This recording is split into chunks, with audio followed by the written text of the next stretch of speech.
ഈശോ മിശിഹായിൽ ഏറ്റവും സ്നേഹിക്കപ്പെട്ടവരെ, നമുക്കൊരു നിമിഷം ഒന്ന് കണ്ണുകൾ അടയ്ക്കാം. ദൈവം ദാനമായി നൽകിയ നമ്മുടെ കുടുംബത്തെ ദൈവകരങ്ങളിലേക്ക് നമുക്കൊന്ന് സമർപ്പിക്കാം. നമ്മുടെ ജീവിത പങ്കാളി, മാതാപിതാക്കൾ, മക്കൾ, കുടുംബജീവിത സാഹചര്യങ്ങളെല്ലാം ദൈവകരങ്ങളിൽ പൂർണ്ണമായിട്ട് നമുക്ക് വിട്ടുകൊടുക്കാം. കർത്താവിത നമ്മുടെ കുടുംബജീവിതത്തിൽ നാം ആയിരിക്കുന്ന സാഹചര്യങ്ങളെ അനുഗ്രഹിക്കുന്ന നിമിഷങ്ങൾ, നമ്മുടെ കുടുംബത്തിന് വേണ്ടി നമ്മുടെ മനസ്സിലുള്ള എല്ലാ സ്വപ്നങ്ങളെയും ആഗ്രഹങ്ങളെയും പ്രാർത്ഥനാ നിയോഗങ്ങളെയും ദൈവകരങ്ങളെയും നമുക്കൊന്ന് സമർപ്പിക്കാം. ഈശോയെ, ഈ സഹോദരങ്ങളിൽ സമർപ്പിക്കുന്ന ഓരോ പ്രാർത്ഥനാ നിയോഗങ്ങളെ അവിടെ നിന്ന് അനുഗ്രഹമാക്കി തീർക്കണമേ. ഓരോരുത്തരുടെയും കുടുംബജീവിതത്തെ അവിടെ നിന്ന് അനുഗ്രഹിക്കണമേ. വിവാഹത്തിനായിട്ട് ഒരുങ്ങിക്കൊണ്ടിരിക്കുന്ന യുവതിവാക്കളെ സമർപ്പിച്ച് പ്രാർത്ഥിക്കുന്നു. സന്താന സൗഭാഗ്യത്തിന് വേണ്ടി പ്രാർത്ഥിച്ചുകൊണ്ടിരിക്കുന്ന ദമ്പതിമാരെ സമർപ്പിച്ച് പ്രാർത്ഥിക്കുന്നു. കുടുംബത്തിൽ ഒത്തിരി പ്രതിസന്ധികൾ, സാമ്പത്തിക ബുദ്ധിമുട്ടുകൾ, കടക്കെണികളിൽ ഒക്കെ ആയിരിക്കുന്ന ഓരോ കുടുംബങ്ങളെ സമർപ്പിക്കുകയാണ്. ഈശോയെ, നിന്റെ വലിയ കൃപയാലും അനുഗ്രഹത്താലും അവരെ നിറയ്ക്കണമേ, അവിടുന്ന് അനുഗ്രഹിക്കണമേ, ആശീർവദിക്കണമേ. സ്നേഹമുള്ളവരെ, നമുക്കറിയാം കുടുംബജീവിതം അനുഗ്രഹമാണ്. ഏറ്റവും പ്രധാനപ്പെട്ടതായിട്ട് വേണ്ട ഒരു കാര്യമെന്ന് പറഞ്ഞാൽ വിശ്വസ്തതയാണ്, സിൻസിയറിറ്റി. അപ്പോൾ അതിനെക്കുറിച്ച് സുഭാഷിതങ്ങളുടെ പുസ്തകം 6-ാം അധ്യായം 20 മുതൽ 23 വരെയുള്ള തിരുവചനം. എൻ്റെ ഹെഡിങ് തന്നെ ഇപ്രകാരമാണ്, ദാമ്പത്യ വിശ്വസ്തത എന്നാണ് അതിൻ്റെ ഹെഡിങ് തന്നെ.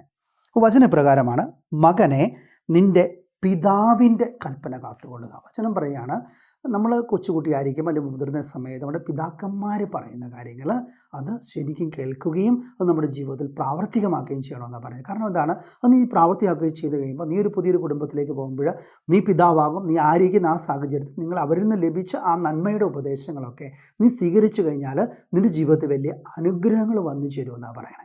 രണ്ടാമത്തെ വചനം പറയാണ്, മാതാവിൻ്റെ ഉപദേശം നീ നിരസിക്കരുത്. അമ്മമാർ തരുന്ന ഓരോ ഉപദേശങ്ങൾ. കാരണം എന്താണ്, അവരെല്ലാവരും അപ്പച്ചനും അമ്മച്ചിയും ഒക്കെ അവരുടെ ജീവിത അനുഭവങ്ങളിലൂടെയാണ് നമ്മളോട് സംസാരിക്കുക.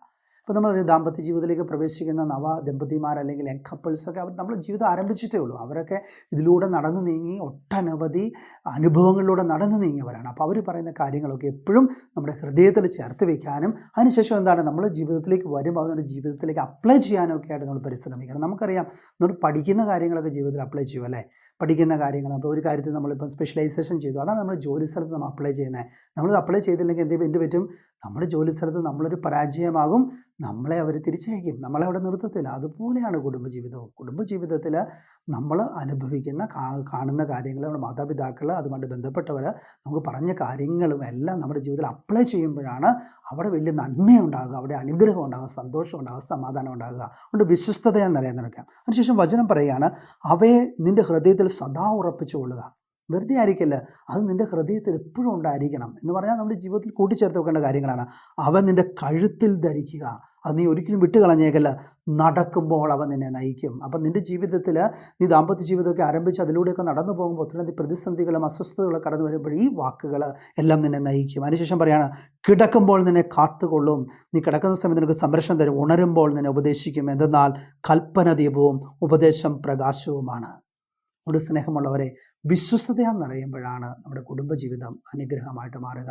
അതോടൊപ്പം തന്നെ നമ്മുടെ മാതാപിതാക്കളൊക്കെ നമുക്ക് പറഞ്ഞു തന്ന കാര്യങ്ങൾ നമ്മുടെ ജീവിതത്തിൽ നമുക്ക് അപ്ലൈ ചെയ്ത് കഴിയുമ്പോൾ നമ്മുടെ കുടുംബം സമാധാനത്താലും സന്തോഷത്താലും നിറയെ ഇത് കേട്ട് മറന്നു പോകാതെ ജീവിതത്തോട് ചേർത്ത് വയ്ക്കാം. വരും തലമുറയ്ക്ക് വീണ്ടും നമ്മൾ പറഞ്ഞു കൊടുക്കുമ്പോഴാണ്, കൈമാറപ്പെടുമ്പോഴാണ് ഇത് അനുഗ്രഹമാക്കി മാറ്റുക. ഇന്ന് കൈമാറപ്പെടൽ കുറവാണ്. അത് നമ്മുടെ ജീവിതത്തിൽ നമുക്ക് വ്യക്തമായിട്ട് കാണാനായിട്ട് സാധിക്കും. കൈമാറപ്പെടൽ കുറയുന്നതിൻ്റെ അസ്വസ്ഥതകൾ, നമ്മുടെ കുടുംബങ്ങളിൽ വരുന്ന അസ്വസ്ഥതകൾ പലപ്പോഴും മക്കളെ ബാധിക്കുന്നുണ്ട്.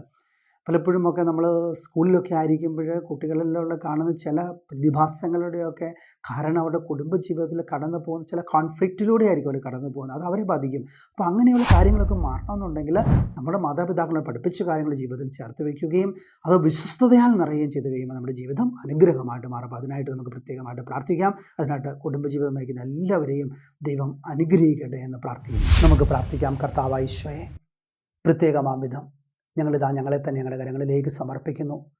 അങ്ങ് ഞങ്ങൾക്ക് വേണ്ടി രൂപപ്പെടുത്തിയ കുടുംബത്തെ ഓർത്ത് നന്ദി പറഞ്ഞ് പ്രാർത്ഥിക്കുന്നു.